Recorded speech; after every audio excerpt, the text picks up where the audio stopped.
What's up sa inyo mga boards? So today, mag-experiment po tayo na ating lulutuin. So try natin gumawa ng isang soft taco na ang laman niya ay sisig na clean version kasi ang gamit natin is pork shoulder. And try din natin gumawa yung ice cream na may 2 layers of Oreo. So, let's G!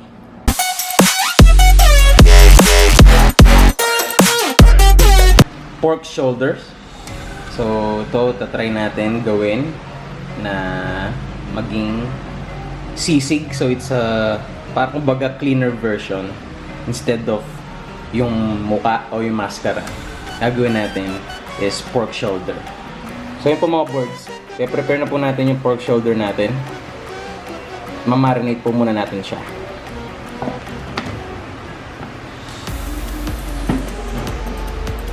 So una, meron tayong soy sauce, sugarcane vinegar, lemon juice,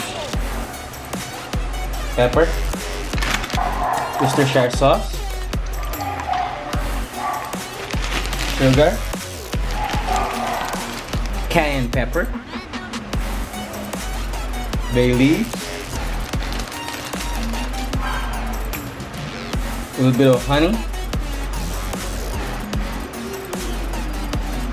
the mix.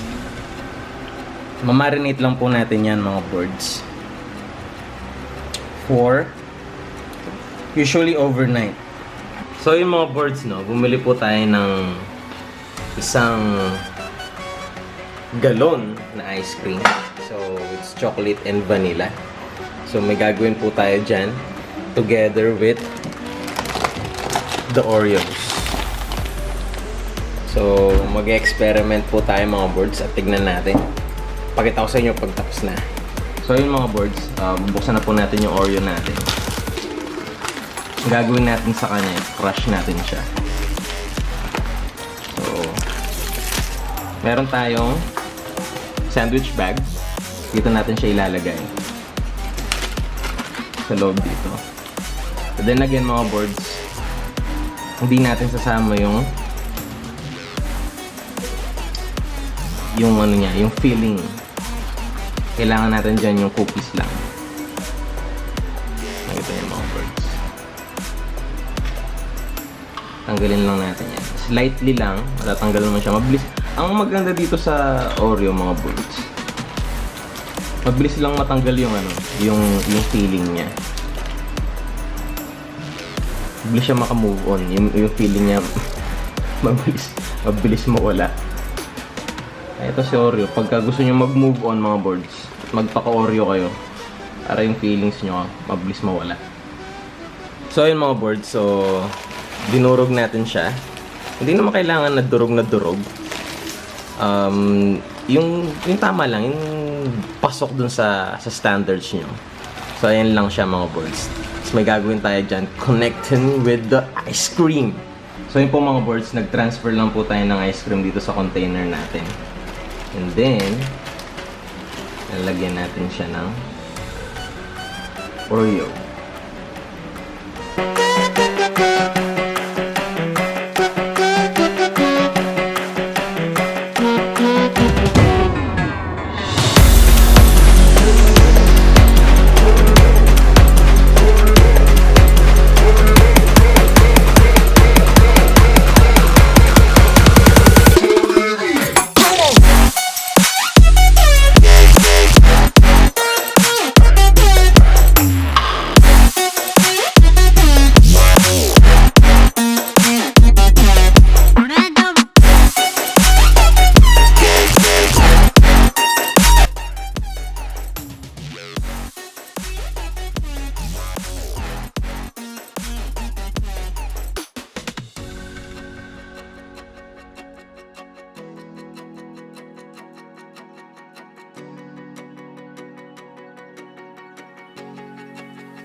So yun po mga boards, ito po yung itsura nung na-marinate natin na pork shoulder overnight.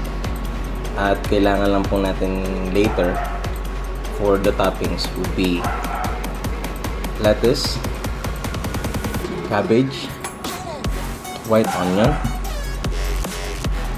lime juice, and mayonnaise.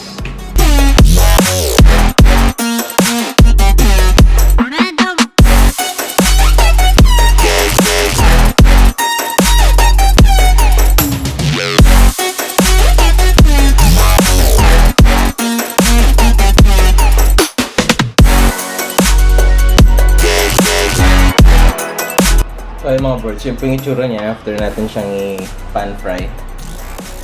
At ngayon, i-dice po natin siya.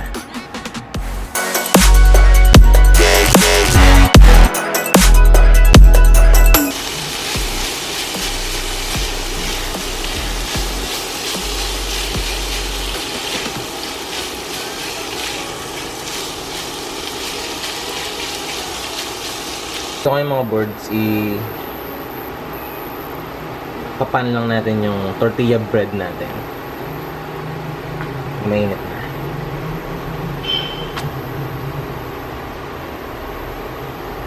So yun po mga birds, no?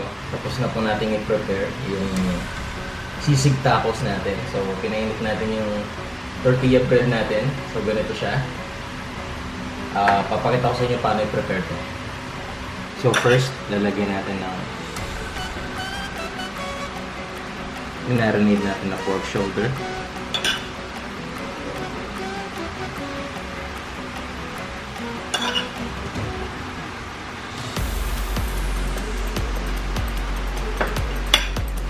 Then onion.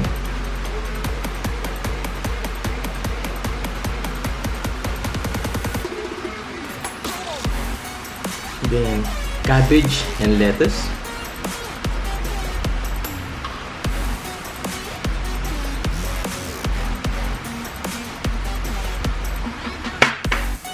Lagyan natin siya ng konting mayonnaise.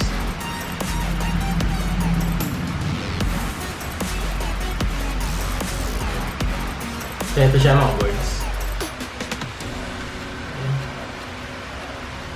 So let's see the look. Anong lasa nito?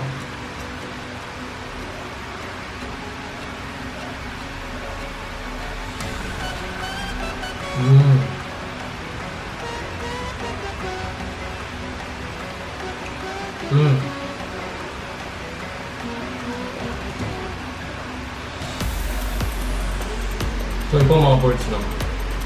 Napaka-perfect combination po nito. Actually, para ito yung nagsamang two cultures, Filipino and Mexican. Ang idea po na to, actually nasa San Francisco, California. It's called the Señor Sisig. Alam ko na alam nyo rin yun kung saan located at saan yun. So ito mga birds, tama lang yung alat niya. Hindi masyadong maalat, hindi masyadong matamis. Gawa sa mga ingredients na nilagay natin. Itong cabbage natin at lettuce natin, bali nilagyan natin siya ng lime juice. So nandiyan yung lime niya. Kung gusto mo ng extra lime, go ahead. Meron din tayong onion. And nagko-complement siya sa isa't isa yung ingredients natin. At next, papakita ko sa inyo mga birds yung ginawa nating ice cream. So yun po yung prepare natin na ice cream mga birds, no? So ngayon, tikman natin siya, tignan natin. Look at that mga birds. So yung kinukuha natin ng mga birds, yung may layer sana siya nung Oreo and then yung ice cream niya. So experiment lang naman to, try natin kung anong lasa. So yung mga birds, sobrang lamig niya, sobrang tigas niya, pwede mo siyang kamayin.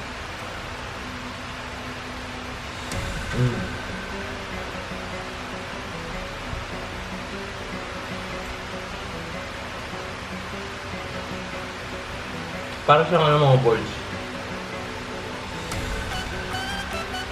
Para siyang greyhounds.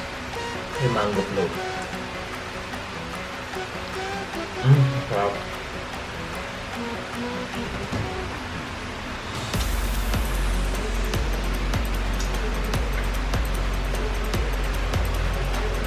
Pupunta tayo sa